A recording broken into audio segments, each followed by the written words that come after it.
ಇವ್ರು ಕರ್ನಾಟಕ ಬಂದ್ ಮಾಡ್ಕೊಂಡ್ರು ಏನು ಮಾಡಲ್ಲ ಇವ್ರನ್ನ. ಏನು ಹೇಳ್ರಿ, ಬಂಗಾರಪೇಟೆನ ಬಂದ್ ಮಾಡ್ಬೇಕಾಗಿರೋದು ನಾವು. ಯಾಕಂದ್ರೆ ಅಲ್ಲಿ ನಡೀತಾ ಇರ್ತಕ್ಕಂಥ ಭ್ರಷ್ಟಾಚಾರ, ಇನ್ನೊಂದು ಮತ್ತೊಂದು ಅಕ್ರಮಗಳು ಇವೆಲ್ಲ ತುಂಬಿ ತುಳುಕ್ತಾ ಇದೆ. ಜನಗಳು ಬೇಸತ್ತೋಗಿದ್ದಾರೆ ಬಂಗಾರಪೇಟೆಯಲ್ಲಿ. ಇವತ್ತು ಅಲ್ಲಿರ್ತಕ್ಕಂಥ IB ಏನಿದೆ, ಅವ್ರ ಮನೆಗೆ ಮಂತ್ರಿ ಸ್ಥಾನ ಸಿಕ್ಬಿಡ್ತದೆ ಅಂತ ಹೇಳಿ ಏನು ಅತ್ ಕಡೆ ರೋಡ್ ಇತ್ ಕಡೆ ರೋಡ್ ಎಲ್ಲ ಅಗಲ ಮಾಡೋದಕ್ಕೆ ಯಾವುದೇ PWD ಮಂಜೂರಾತಿ ಇಲ್ಲದೆ, ಒಂದು ಒಪಿನಿಯನ್ ಇಲ್ಲದೆ, ಒಂದು ಪರ್ಮಿಷನ್ ಇಲ್ಲದೆ, ಏನು ಹೇಳ್ರಿ, ಒಂದು ಟೆಂಡರ್ ಇಲ್ಲದೆ ಇವತ್ತು ಡೆಮಾಲಿಷನ್ ಮಾಡಿರೋದು ಇದೆಯಲ್ಲ, ಇದನ್ನ ಒಂಥರ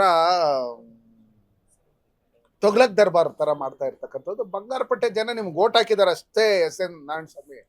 ನೂತನವಾಗಿ ಪ್ರಾರಂಭವಾಗಿರುವ ಶ್ರೀವೇಣು ಟಿವಿಎಸ್ ಶೋರೂಮ್ನಲ್ಲಿ ಟಿವಿಎಸ್ ಕಂಪನಿಯ ಎಲ್ಲಾ ರೀತಿಯ ಪೆಟ್ರೋಲ್ ಮತ್ತು ವಿದ್ಯುತ್ ಚಾಲಿತ ಬೈಕ್ಗಳಿಗಾಗಿ ಎಂದೇ ಭೇಟಿ ನೀಡಿ. ವಿಳಾಸ ಬೈಪಾಸ್ ರಸ್ತೆ, ಮಾರುತಿ ನೆಕ್ಸಾ ಕಾರ್ ಶೋರೂಮ್ ಪಕ್ಕ, ಕೋಲಾರ. ಹೆಚ್ಚಿನ ಮಾಹಿತಿಗಾಗಿ ಸಂಪರ್ಕಿಸಿ 9986833899 ಅಥವಾ 9986933299. ಬಂಗಾರಪೇಟೆಯಲ್ಲಿ ಸರ್ಕಾರಿ ಜಮೀನುಗಳು ನಿಮ್ಗೆ ಯಾರು ಜನ ಮಾರಿಲ್ಲ. ಏನು ಹೇಳಿ, IB-ನ ನಿಮ್ಗೆ ಯಾರಿಗೂ ಮಾರಿಲ್ಲ. ನೀವು ಅಭಿವೃದ್ಧಿ ಕೆಲಸಗಳು ಮಾಡೋಂಥ ಸಂದರ್ಭದಲ್ಲಿ ಸರ್ಕಾರದಿಂದ ಕಾನೂನು ರೀತಿಯಲ್ಲಿ ಯಾವ ರೀತಿ ಮಾಡಬೇಕು, ಪರ್ಮಿಷನ್ ತಗೊಂಡು, ಒಂದು ಹಳೆ ಬಿಲ್ಡಿಂಗ್ ಬಿದ್ದೋತೈತೆ ಅನ್ನೋ ಲೆಕ್ಕಾಚಾರದಲ್ಲಿ ಬಂದಾಗ, ಸ್ಕೂಲ್ ಬಿಲ್ಡಿಂಗ್ ಅಂದರೆ ಅದನ್ನು ಡೆಮೊಲೇಷನ್ ಮಾಡೋಕ್ಕೆ ತಿಂಗಳುಗಳಾಗುತ್ತೆ. ಅರ್ಥ ಆಯ್ತಾ? ಇವತ್ತು ಇವರು SN ಸಿಟಿಯಲ್ಲಿ ಮತ್ತು ಗಾಲ್ಫಲ್ಲಿ, ಬೇರೆ ಬೇರೆ ಕಡೆ ರೆಸಾರ್ಟಲ್ಲಿ ಹೋಟ್ಲುಗಳು, ಬಿರಿಯಾನಿ ಅಂಗಡಿಗಳು ಓಪನ್ ಮಾಡ್ಕೊಂಡು ಇವತ್ತು ರಸ್ತೆಯಲ್ಲಿರ್ತಕ್ಕಂಥ ಎಲ್ಲ ಅಂಗಡಿಗಳನ್ನು, ಹೋಟ್ಲುಗಳನ್ನು ತೆರವುಗೊಳಿಸೋಂಥ ಕೆಲಸಗಳನ್ನು ನೀವು ಮಾಡ್ತಾ ಇದ್ದೀರಿ.